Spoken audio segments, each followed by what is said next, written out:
Okay, bye for now, Mount Pinatubo. Yan. A beautiful disaster.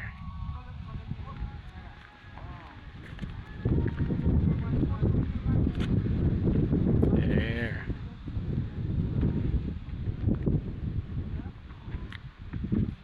So, baba na kami ulit. Lalakad kami ng 5 kilometers. Then, sasakay kami ng 4x4 truck. Almost 1 hour din. So, yan. May mga pagkain dito sa taas. May fresh buko.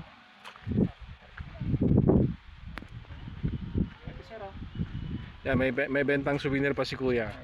Kuya, anong pangalan mo? Ano sa Edison? ADC. AD.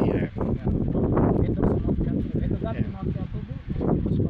Dati isang bundok siya, bumusok sa baba. Pagdating ng 1991, dyan yung Christmas siya. Pagkatapos ng sumunod isang bundok, mabutas sa gitna. Kaya ang tawag namin sa kanya, pinabundok, pinausok, pinatubig, ngayon pinatubo na. Pinatubo na. Ayan. Sa mga gustong pumunta dito at gustong makarinig ng kwento ni Kuya, ayan, si Kuya ID. Ayan. Ayan, ang dalawang guide namin, tour guide namin. So, bababa na po kami ulit. And these are our friends, Tonji and Philippine.